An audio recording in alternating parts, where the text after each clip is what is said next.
من يشفع شفاعة حسنة يكن له نصيب منها ومن يشفع شفاعة سيئة يكن له كفل منها وكان الله على كل شيء مقيتا. ആരെങ്കിലും നല്ല ശുപാർശകൾ വല്ലതും ചെയ്താൽ അവന് ആ ശുപാർശയുടെ ഓഹരി ലഭിക്കുന്നതാണ്. ومن يشفع شفاعة سيئة ആരെങ്കിലും മോശമായ വല്ല ശുപാർശയും ചെയ്താൽ يكن له كفل منها അവന് ആ മോശത്തിന്റെ ഓഹരിയും ഉണ്ടാകുന്നതാണ്. وكان الله على كل شيء مقيتا. അള്ളാഹു എല്ലാ കാര്യങ്ങളുടെ മേലും വലിയ ശ്രദ്ധയുള്ളവനാണ്. അള്ളാഹു സുബ്ഹാനഹു വ തആല ഈ ആയത്തിൽ വളരെ ലളിതവും എന്നാൽ അങ്ങേയറ്റം സൂക്ഷിക്കുകയും ചെയ്യേണ്ട ഒരു നന്മയെക്കുറിച്ച് പറയുകയാണ്. അതാണ് ശുപാർശകൾ ചെയ്യൽ.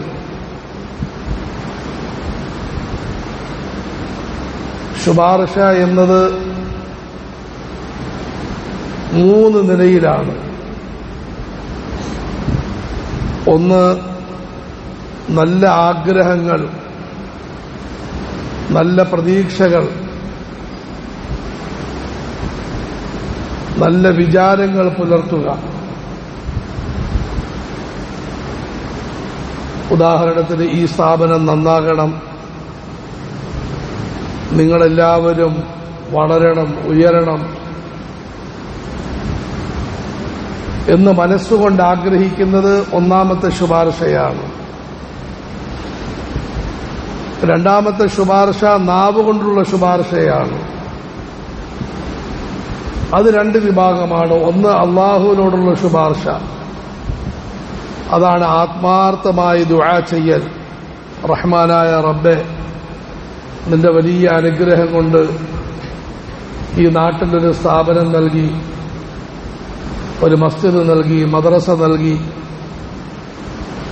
അല്ലാഹുവേ, നീ ഇതിനെ വളർത്തണം, ഉയർത്തണം, ഇതിനെ നീ സംരക്ഷിക്കണം, ഇതിന്റെ ആവശ്യങ്ങളെല്ലാം നിർവഹിച്ചു കൊടുക്കണം എന്ന് അള്ളാഹുവിനോട് ആത്മാർത്ഥമായി ദുആ ചെയ്യുക വലിയ ശുപാർശയാണ്. നാവ് കൊണ്ടുള്ള രണ്ടാമത്തെ ശുപാർശ ജനങ്ങളോട് ശുപാർശ ചെയ്യലാണ്. ഇത് അള്ളാഹുവിന്റെ നാമത്തിൽ ഒരു ഭവനം സ്ഥാപിക്കപ്പെട്ടിരിക്കുന്നു, എല്ലാവരും ഇങ്ങോട്ട് വരും. ആദരവായ റസൂലുള്ളാഹി സല്ലല്ലാഹു അലൈഹി വസല്ലമയുടെ ഒരു കേന്ദ്രമായ മദ്രസ സ്ഥാപിക്കപ്പെട്ടിരിക്കുന്ന എല്ലാവരും ഇവിടെ വരും. നിങ്ങളുടെ മക്കളെ ഇതുമായി ബന്ധിപ്പിക്കും. ഈ 2 കേന്ദ്രങ്ങളുമായി ബന്ധപ്പെടുന്ന ആരും പാഴാകുന്നതല്ല, നശിക്കുന്നതല്ല, എന്നെല്ലാം അത്ഭുതകരമായി വളരുകയും ഉയരുകയും ചെയ്യും.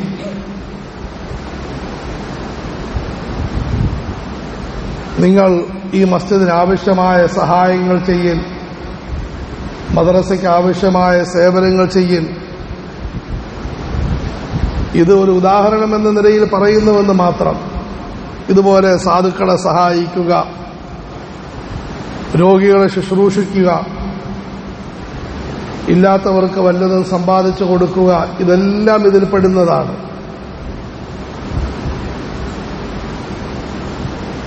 ഇതാണ് രണ്ടാമത്തെ ശുപാർശ. നമ്മൾ മറ്റുള്ളവരോട് ശുപാർശകൾ ചെയ്യൽ. മൂന്നാമത്തെ ശുപാർശ സ്വന്തം മനസ്സിനോട് ശുപാർശ ചെയ്യലാണ്. എന്നെക്കൊണ്ട് പറ്റുന്നതായ സേവനങ്ങൾ, സഹായങ്ങൾ ഞാൻ ചെയ്യുന്നു. അതിൽ യാതൊരു വീഴ്ചയും വരുത്തുന്നില്ല. ഇങ്ങനെയുള്ള ശുപാർശകൾ അള്ളാഹു പറയുന്നു. ഈ ശുപാർശയ്ക്ക് വലിയ കൂലിയുണ്ട്. മൻ യശ്ഫഅ ശഫാഅതൻ ഹസനതൻ യകുൽ ലഹു നസീബുൻ മിൻഹാ. ആരെങ്കിലും ഇങ്ങനെ ശുപാർശ ചെയ്തു കഴിഞ്ഞാൽ അവന് ആ ശുപാർശയുടെ ഉന്നതമായ പ്രതിഫലം ലഭിക്കുന്നതാണ്. ആ പ്രതിഫലം എന്താണ്? അത് ഒന്ന്, ആ ശുപാർശ ചെയ്തതിന്റെ കൂലി കിട്ടും. ഞാൻ 1 മിനിറ്റ് 2 മിനിറ്റ് ഒരു കാര്യത്തെക്കുറിച്ച് നിങ്ങളോട് ശുപാർശ ചെയ്തു, അല്ലെങ്കിൽ അതിനുവേണ്ടി യാത്ര ചെയ്തു, അല്ലെങ്കിൽ അതിനുവേണ്ടി ഫോൺ ചെയ്തു. ഈ അധ്വാനത്തിന്റെ ഫലം അല്ലാഹു നൽകും. 2, അതിലൂടെ എന്തെല്ലാം നന്മകളുണ്ടാകുമോ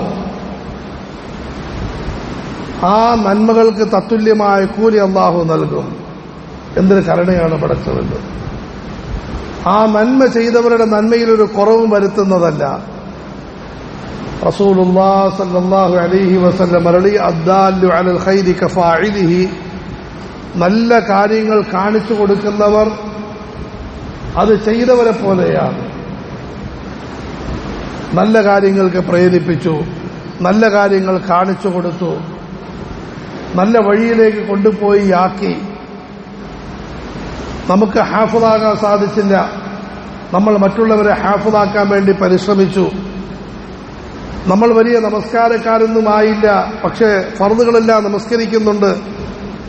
എന്നാൽ നല്ല നമസ്കാരങ്ങൾക്ക് വേണ്ടി ആളുകളെ പ്രേരിപ്പിച്ചു, ആളുകൾ ഹാഫിളീങ്ങളായി, നമസ്കാരക്കാരായി. എനിക്ക് വലിയ ധർമ്മമൊന്നും ചെയ്യാൻ സാധിക്കുന്നില്ല, ചെയ്യുന്നുണ്ട്, പക്ഷെ അത്രയൊന്നും സാധിക്കുന്നില്ല. മറ്റുള്ളവരെ പ്രേരിപ്പിച്ചു. അതിന്റെ ഫലമായി അവർ ആ നന്മ പ്രവർത്തിച്ചു. അല്ലാഹു തആല പ്രവർത്തിച്ചവർക്ക് ആ കൂലി കൊടുക്കുന്നതിനോടൊപ്പം അതിന് കാരണക്കാരായ വ്യക്തിക്കും അതേ കൂലി നൽകുന്നതാണെന്ന് ഹബീബായ റസൂലുള്ളാഹി സ്വല്ലല്ലാഹു അലൈഹി വസല്ലം. എന്നാൽ ഇവിടെ ശ്രദ്ധിക്കണം, ശുപാർശ നല്ല ശുപാർശയായിരിക്കണം, നല്ല ശുപാർശയായിരിക്കണം. അതെന്താണ് ഉലമാക്കൾ വിശദീകരിക്കുന്നുണ്ട്. ശുപാർശ വെറും ശുപാർശ മാത്രമാണ്, നിർബന്ധവും സമ്മർദ്ദവും കളവുകളും പറയലല്ല. അതിൽ നിന്ന് ശുപാർശയിൽ വലിയ വീഴ്ച സംഭവിക്കാറുണ്ട്. 1, നമ്മളെപ്പോലെയുള്ളവർ ശുപാർശ ചെയ്യാറില്ല. 2, ചെയ്തു കഴിഞ്ഞാൽ ഭയങ്കര സമ്മർദ്ദം. നിങ്ങൾ ഈ മസ്ജിദിനെ സഹായിക്കണം, മദ്രസയെ സഹായിക്കണം, സഹായിച്ചേ പറ്റൂ. പലപ്പോഴും നുണയും പറയും.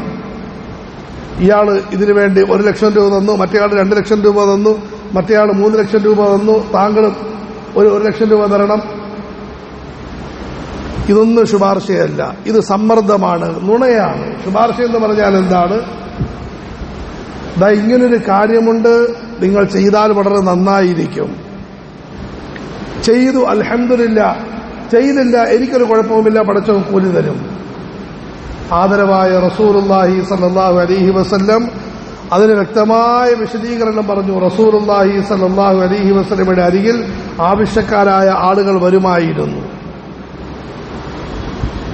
ആ സമയത്ത് റസൂലുള്ളാഹി സ്വല്ലല്ലാഹു അലൈഹി വസല്ലം സഹാബാക്കളോട് പറയും, ഇശ്ഫഉ തുഅ്ജറു, നിങ്ങൾ ശുപാർശ ചെയ്യൻ, ഞാൻ ഇദ്ദേഹത്തിന് കൊടുക്കണമോ, ഞാൻ എത്ര കൊടുക്കണം എന്ന് നിങ്ങൾ ശുപാർശ ചെയ്യൻ. വയഖദില്ലാഹു അലാ ലിസാനി നബിയിഹി മാ ഷാ, എന്ത് കൊടുക്കണം അള്ളാഹു അവന്റെ നബിയുടെ നാവിലൂടെ ആ കാര്യം തീരുമാനിക്കും. അതിൽ നിങ്ങൾ സമ്മർദ്ദമൊന്നും പാടില്ല. നിങ്ങൾ പറയും ഇദ്ദേഹം ഇതിന് അർഹനാണ്, ഇദ്ദേഹത്തിനെ താങ്കൾ സഹായിച്ചാൽ കൊള്ളാമെന്ന് പറയും. കൊടുക്കുന്നത് ഞാൻ തീരുമാനിക്കും, എത്ര കൊടുക്കണം ഞാൻ തീരുമാനിക്കും. അതിൽ നിങ്ങൾ കൈയിടാൻ പാടില്ല. മൻ യശ്ഫഅ ശഫാഅതൻ ഹസനതൻ യകുൽ ലഹു നസീബുൻ മിൻഹാ വമൻ യശ്ഫഅ ശഫാഅതൻ സയ്യിഅതൻ യകുൽ ലഹു കിഫ്ലുൻ മിൻഹാ. തിരിച്ചും പറയുന്നു, അല്ലാഹു നമ്മളെ കാക്കുമാറാകട്ടെ. ഇന്നത്തെ പൊതുവായ ഒരു തെറ്റിലേക്ക് അല്ലാഹു വിരൽ ചൂണ്ടുന്നു. ആരെങ്കിലും തെറ്റായ ശുപാർശ വല്ലതും ചെയ്താൽ, ഒന്ന് നേരത്തെ പറഞ്ഞതുപോലെ അർഹതയില്ലാത്ത ആളുകളെ സഹായിക്കാൻ പറഞ്ഞു, അല്ലെങ്കിൽ തെറ്റായ കാര്യങ്ങൾക്ക് ശുപാർശ ചെയ്തു. എന്തിന് പള്ളി പോണം? എന്തിന് മദ്രസ? പടച്ചോ, നീ ഉണ്ടാക്കിയ സമ്പത്ത് നീ അടിച്ചു പൊളിക്കുന്നേ. കല്യാണം കഴിവിന്റെ പരമാവധി ഗംഭീരമാക്കണം. ഈ ജില്ലയിൽ ആരും നടത്താത്തൊരു കല്യാണമായിരിക്കണം നിന്റേത്. കഴിവിന്റെ പരമാവധി മുടിയണം, പലിശയ്ക്ക് പൈസ എടുക്കണം, ആൾക്കാരെ ശല്യപ്പെടുത്തണം. ആരെങ്കിലും തെറ്റായ ശുപാർശ ചെയ്തു, നമ്മൾ വിചാരിക്കും ഞാനൊരു വാക്കല്ല പറഞ്ഞത്. ഒരു പയ്യനും പെണ്ണും കൂടി വിവാഹത്തിന്റെ പ്രശ്നത്തിൽ, സ്വാഭാവികമായും വിവാഹമാണ്, പ്രശ്നമുണ്ടാകും. ഞാൻ അവിടെ കയറിയെന്ന് അഭിപ്രായം പറഞ്ഞു തുടങ്ങി. അവന്റെ ഉപ്പുപ്പായുടെ ഉപ്പുപ്പായും ഉമ്മുമ്മായുടെ ഉമ്മുമ്മായും പ്രശ്നമുണ്ടായിട്ടുണ്ട്. നീ അങ്ങ് അവളെ വിട്ടേര്, വേറെ ഇഷ്ടംപോലെ പെണ്ണില്ലേ.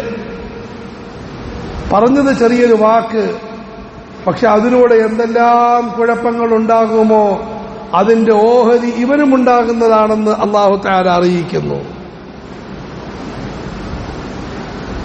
وَمَن يَشْفَعْ شَفَاعَةً سَيِّئَةً يَكُن لَّهُ كِفْلٌ مِّنْهَا. പ്രിയപ്പെട്ട സഹോദരങ്ങളെ, നമ്മളുടെ ഇത്തരം തെറ്റായ ശുപാർശ കൊണ്ട് നിരവധി മസ്ജിദുകൾ കാലിയായിരിക്കുന്നു, നിരവധി മദ്രസകൾ തകർന്നിരിക്കുന്നു, നിരവധി കുടുംബങ്ങൾ പൊളിഞ്ഞിരിക്കുന്നു. നന്നാകേണ്ട ധാരാളം ചെറുപ്പക്കാരെ തെറ്റായ വഴിയിലൂടെ നടക്കുന്നു. അതുകൊണ്ട് തെറ്റായ ശുപാർശ പാടില്ല. وَمَن يَشْفَعْ شَفَاعَةً سَيِّئَةً يَكُن لَّهُ كِفْلٌ مِّنْهَا وَكَانَ اللَّهُ عَلَى كُلِّ شَيْءٍ مُقِيتًا. ആദരവായ റസൂലുള്ളാഹി സ്വല്ലല്ലാഹു അലൈഹി വസല്ലം പറഞ്ഞു, ആരെങ്കിലും നല്ല മാതൃക വല്ലതും കാണിച്ചു കൊടുത്തു, ആ മാതൃകയനുസരിച്ച് ആരെല്ലാം ഖിയാമത്ത് നാൾ വരെയും നീങ്ങുമോ അതിന്റെ എല്ലാ കൂലി മാതൃക കാണിച്ചു കൊടുത്തവർ അല്ലാഹു നൽകുന്നതാണ്. സുബ്ഹാനല്ലാഹ്, എത്ര വലിയ കരുണപടച്ചുണ്ട്. ആരെങ്കിലും തെറ്റായ മാതൃക കാണിച്ചു കൊടുത്തു, ഒരു അനാചാരമുണ്ടാക്കി, ഒരു അക്രമമുണ്ടാക്കി, ഒരു തിന്മയുണ്ടാക്കി, നേരത്തെ പറഞ്ഞതുപോലെ ഒരു വിവാഹത്തിൽ കയറി പ്രശ്നമുണ്ടാക്കി, 100,000 തിന്മകൾ അതിലൂടെ ഉണ്ടാകും. പരദൂഷണം, അപവാദം, അയൽവാസികൾ തമ്മിൽ വഴക്ക്, കുടുംബങ്ങൾ തമ്മിൽ വഴക്ക്. അതിനുശേഷം അത് പാലിച്ചുകൊണ്ട് മറ്റുള്ളവർ അതിനെ അനുകരിക്കുന്നു. ഇതിനെ മുഴുവൻ തിന്മകളും ആ മാതൃക കാട്ടിക്കൊടുത്തവന് ലഭിക്കുന്നതാണെന്ന് ഹബീബായ റസൂലുള്ളാഹി സ്വല്ലല്ലാഹു അലൈഹി വസല്ലം. അതുകൊണ്ട് നമ്മളുടെ നാവ് നിസ്സാരമല്ല, നമ്മളുടെ മനസ്സ് നിസ്സാരമല്ല. നമ്മൾ വിചാരിക്കുന്ന നാവ് കൊണ്ടൊരു വാക്ക് പറയുന്നു, പക്ഷേ അതിന് അതിൻ്റെതായ വലിയ ശക്തിയുണ്ട്. അതുകൊണ്ടാണ് ഹബീബായ റസൂലുള്ളാഹി സ്വല്ലല്ലാഹു അലൈഹി വസല്ലം പറഞ്ഞത്, ഒരു മനുഷ്യൻ പടച്ചവന് പൊരുത്തമായ ഒരു വാചകം പറയും, അതുകൊണ്ട് അവൻ സ്വർഗത്തിന് ഉന്നതങ്ങളിൽ എത്തിച്ചേരും. തിരിച്ചും പറഞ്ഞു, ഒരു മനുഷ്യൻ പടച്ചവന് കോപമായ ചെറിയൊരു വാക്ക് പറയും, അവനതിന് വലിയ വിലയൊന്നും കൽപ്പിച്ച് കാണുകയില്ല, പക്ഷെ അത് കാരണമായി നരകത്തിന് ഗർത്തത്തിലേക്ക് അവൻ വലിച്ചെറിയപ്പെടും. من يشفع شفاعة حسنة يكن له نصيب منها ومن يشفع شفاعة سيئة يكن له كفل منها وكان الله على كل شيء مقيتا. ഇത് കേൾക്കുന്ന സമയത്ത് നമ്മുടെ മനസ്സിലൊരു ചിന്ത വരും, അല്ലാഹു പറഞ്ഞത് വളരെ പ്രധാനപ്പെട്ട കാര്യമാണ്, പക്ഷേ നല്ല ശുപാർശകൾ ചെയ്യാൻ എന്താണ് വഴി? തെറ്റായ ശുപാർശയിൽ നിന്ന് മാറാൻ എന്താണ് വഴി? അല്ലാഹു പറയുന്നു, ഒരു മരുന്ന് നിങ്ങൾ നമസ്കാരത്തിലൂടെ, ഖുർആൻ പാരായണത്തിലൂടെ, ഇടയ്ക്ക് ചുമ്മാതെ ഇരുന്ന് നെഞ്ചിലേക്ക് ഒഴിച്ചു കൊടുത്താൽ മതി. നിങ്ങൾക്ക് നല്ല ശുപാർശകൾ എളുപ്പമായി തീരും, മോശമായ വാക്കുകൾ ഭയമായി തീരും. എന്താണെന്നറിയാമോ? അല്ലാഹ് അലാ കുല്ലി ഷൈഇൻ, മുഴുവൻ കാര്യങ്ങളുടെ മേലും മുഖീത, സൂക്ഷിപ്പുകാരനാണ്. നീ ചുമ്മാതങ്ങ് പറയുന്ന വാക്ക് അള്ളാഹു അറിയുന്നുണ്ട്, കേൾക്കുന്നുണ്ട്. അതിന്റെ അനുരണങ്ങളും അള്ളാഹു കാണുന്നുണ്ട്. അതിന്റെ പ്രതിഫലനങ്ങളും പടച്ചവൻ കാണുന്നുണ്ട്. നിന്റെ ആ വാക്ക് യുവാവിന്റെ നെഞ്ചിലേക്ക് ഇറങ്ങിയത്, നിന്റെ ആ വാക്ക് അവരിൽ പരിവർത്തനമുണ്ടാക്കിയത്, അങ്ങനെ ആ ചെറുപ്പക്കാരൻ വന്ന് പടച്ചവന് സുജൂദ് ചെയ്തത്, ഇതെല്ലാം അല്ലാഹു കാണുന്നുണ്ട്. അതുപോലെ നിന്റെ ആ വാക്ക് ആ പെൺകുട്ടിയുടെ മനസ്സിൽ ചാഞ്ചല്യമുണ്ടാക്കിയത്, അവൾ പോയി വഴക്കുണ്ടാക്കിയത്, എന്നിട്ട് ധാരാളം ഫിത്നകളും ഫസാദുകളും എല്ലാമായി കുടുങ്ങിയത്, എല്ലാം അല്ലാഹു കാണുന്നുണ്ട് കേട്ടോ.